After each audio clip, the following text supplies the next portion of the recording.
लोग यहाँ सभी बुजुर्ग बैठे हैं, तो आप लोग तो दुनिया देख चुके हो और हमने तो अभी देखना प्रारंभ किया है। हम तो आपके सामने बच्चे हैं। अगर हम आपको ज्ञान दें तो क्या ज्ञान दे पाएंगे? क्यों? क्योंकि हम बच्चे हैं, हमें कोई ज्ञान नहीं है। हम अबोध बालक हैं, हमें कुछ भी ज्ञान नहीं है, बिल्कुल भी अकल नहीं है, बिल्कुल भी बुद्धि नहीं है, बिल्कुल तुच्छ हैं, छोटे से। और आप लोग तो बहुत बड़े हो, आप लोगों ने तो दुनिया देख ली है, आप लोग तो जिंदगी जी चुके हैं, लेकिन हमने तो जिंदगी अभी जीना प्रारंभ किया है। अभी तुम जिंदगी जी रहे हैं। आप लोग अच्छा भी देख चुके, बुरा भी देख चुके, हर लोगों में बैठ चुके।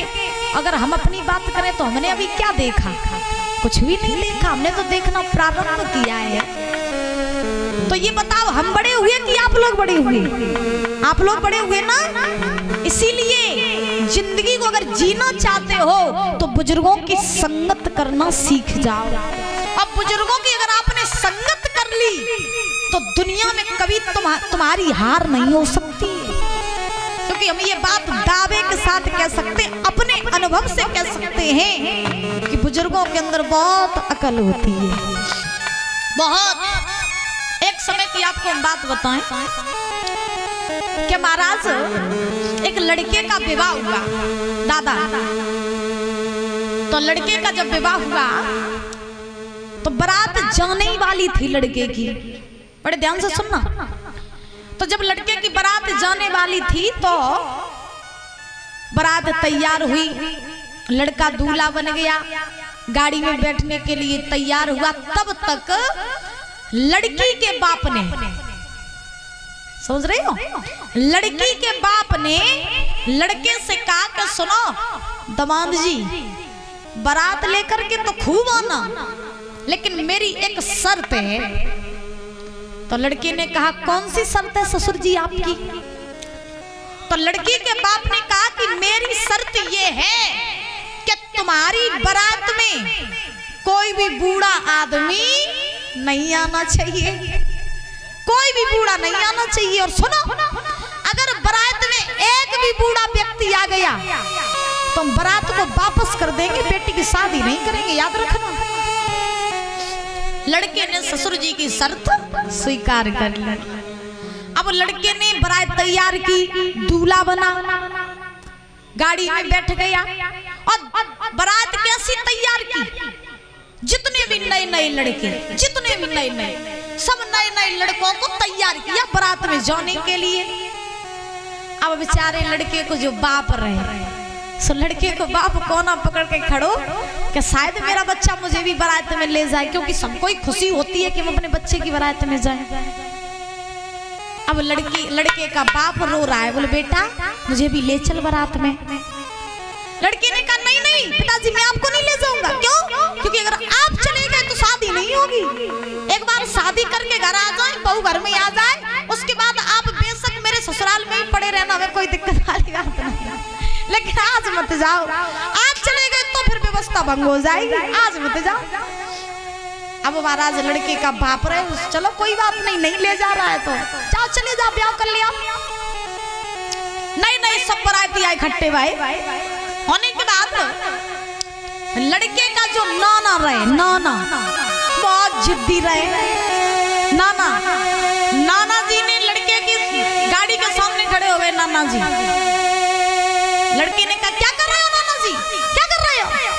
नाना जी बोले सुनो, अपने बाप को न ले जाओ, हमें कोई दिक्कत नहीं, अपने कुल खानदान को न ले जाओ, हमें कोई दिक्कत नहीं, लेकिन अगर हम ना गए तो फिर दिक्कत नहीं, हम तो जरूर जाएंगे, हम मानने वाले नहीं है। तो लड़के ने कहा नाना जी सुनो ना, तुम आज मत जाओ, अगर आज तुम चले गए ना तो फिर ब्याह ना होए, इसलिए आज न जाओ, और जब हम शादी करें उसके बाद में तुम वहीं पड़े रहना ससुराल में, हमें कोई दिक्कत नहीं, लेकिन आज न जाओ। नाना जी ने कहा नहीं नहीं, गाड़ी के सामने से हम तभी हटेंगे जब तुम मुझे लेके चलो। नाना जी बड़े जिद्दी रहे, बड़े जिद्दी। लड़का समझ गया कि अजय नाना जी काऊ की मानने वाले नहीं। तो लड़के ने कहा नाना जी अगर आप जाना चाहते हो तो सुनो, चलो मेरे साथ, लेकिन हम सबके सामने नहीं ले जाएंगे, छुपा के ले जाएंगे। नाना जी बोले कोई दिक्कत नहीं, चाहे जैसे ले जाओ लेकिन ले चलो, बारात में तो हम जरूर जाएंगे। तो अब लड़के ने क्या किया कि नाना जी को गाड़ी के पीछे वाली डिग्गी में डाल दिया। नाना जी को डिग्गी में डाल दो। अब नाना जी डिग्गी में महाराज आराम से लेट गए और लड़के वाली गाड़ी में बैठ गए और चलते चलते चलते चलते चलते चलते बारात गई, पहुंच गई लड़की के गांव। बारात लड़की के गांव में पहुंची। अब जब बारात गांव में पहुंची तो सबसे पहले लड़की के बाप ने चेकिंग करी कि देखे कोई बूढ़ो तो नहीं आया। हाँ, सबसे पहले चेकिंग की कि कोई बूढ़ा तो नहीं आया।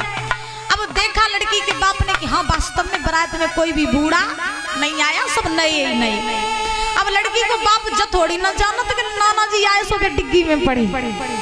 हाँ, अब मैया हुआ ऐसा कि लड़का जो रहे वो द्वार चार के लिए मंडप के नीचे पहुंचा। और जब लड़का द्वार चार के लिए पहुंचा मंडप के नीचे तो जैसे ही महाराज पटा पे चढ़ो लड़का, तो जैसे ही पटा पे चढ़ो तो सारे बारातिया पहुंच गए नाना जी डिग्गी में। नाना जी नहीं गए, नाना जी डिग्गी में। अब लड़का द्वार चार के लिए जैसे ही पटा पे चढ़ा तो ससुर जी ने एक और शर्त रख दी। दामाद जी पटा पे बाद में चढ़ियो, पहले मेरी एक बात सुन ले। कौन सी बात? कहो ससुर जी। ससुर जी बोले लला दामाद मेरी एक शर्त है। बोले कौन सी? तो लड़की के बाप ने कहा शर्त ये है कि विवाह अब तुम्हारा तभी होगा कब? जब मेरे गांव में एक पानी की नदी बहती है और तुम उस पानी की जगह उस नदी में तुम दूध बहा दो तो मैं अपनी बेटी की शादी तुम्हारे साथ में कर दूंगा। क्या शर्त रखी? क्या नदी में पानी की जगह दूध बहा दो। अब ऐसा हो सकता है कि पानी बह रहा है और पानी में दूध बहने लग जा, हो जाएगा? नहीं हो पाएगा, ये पॉसिबल ही नहीं है, नहीं हो पाएगा। तो लड़की के बाप ने कहा कि नदी बह रही है, उस नदी में तुम पानी की जगह दूध बहा दो, शादी हम तभी करेंगे। अब लड़का पड़ गया चक्कर में। लड़का सोचने लगा ऐसे कैसे हो सकता है कि पानी की जगह हम दूध बहा दें। अब तो बारात में जितने लड़के रहे सो एक दूसरे की मुख की तरफ देख रहे कि करें तो करें क्या? नदी में पानी की जगह दूध कैसे बहाएं? अब एक दूसरे की मुख की तरफ देख रहे। अब काऊ के अंदर इतना ज्ञान होवे तब तो अकल बताए एक दूसरे। तो अब लड़का देख रहा बारातियों की तरफ, बारातियां देख रहे लड़के की तरफ। बोले भैया कुछ तो करो। अब लड़का बोला अब करें तो करें क्या, पानी की जगह दूध कैसे बहाएं? तो लड़के ने अपने ससुर से कहा ससुर जी क्यों आप शर्त पर शर्त रख रहे हो? शादी हो जाने दो ना, क्यों शर्त रख रहे हो? लड़की के बाप ने कहा नहीं, विवाह तभी होगा जब तुम पानी की जगह दूध बहाओगे। लड़का समझ गया कि ये पॉसिबल नहीं है, वैसा करें कि इससे अच्छा यही है कि बारात को ही वापस लौटा ले। तो आज लड़का ने सारे बारातियों को इकट्ठा किया और इकट्ठा करके अपनी बारात को लौटा के जैसे ही चलने लगा तो लड़का उसी गाड़ी में जाकर के बैठ गया जिस गाड़ी में नाना जी आते। उसी गाड़ी में जाकर के लड़का बैठा तो अब लड़के की आवाज पड़ी नाना जी के कानों में। तो नाना जी बोले क्या हुआ?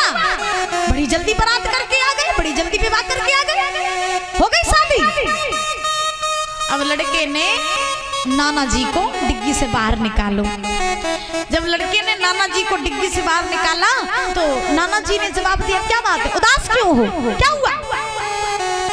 लड़के ने कहा नाना जी विवाह तो हुआ ही नहीं। क्यों नहीं हुआ? क्यों नहीं हुआ विवाह?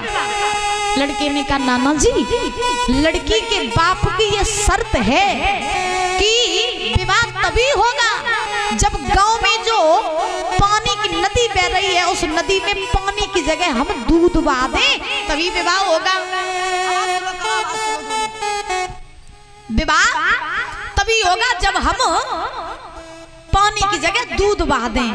तो नाना जी बोले तो क्या हुआ, दूध बहाया नहीं तुमने? तो लड़का कहने लगा नाना जी ये तो हो ही नहीं सकता कि पानी की जगह दूध बहा दिया जाए। तो नाना जी बोले अच्छा इसलिए तुम बारात लौटार के लिए जा रहे हो? बोले हाँ नाना जी। तो नाना जी ने जवाब दिया सुनो बारात को तुम लौटारो नहीं, मेरे पास में एक उपाय है। देखना बुजुर्गों की बुद्धि के कहां तक जा रही है। नाना जी ने उस लड़के से कहा सुना बारात को तुम लौटारो नहीं, अगर लड़की के बाप ने यह शर्त रखी है कि पानी की जगह दूध बहा दे तो सुनो तुम भी लड़की के बाप से कह दो जाकर के ससुर जी तुम पूरी नदी का पानी खाली करवा दो, दूध बहाने के लिए हम तैयार हैं।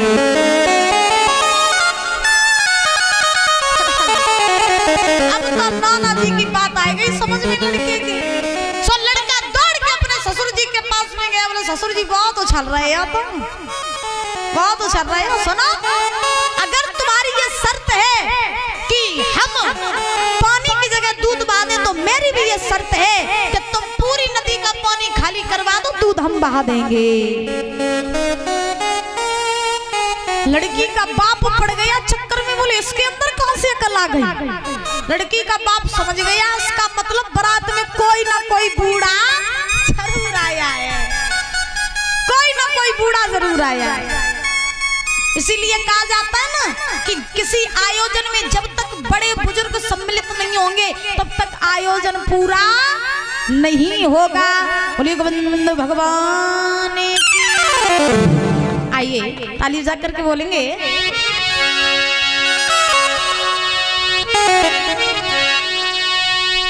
गोविंद मेरो है गोपाल मेरो है।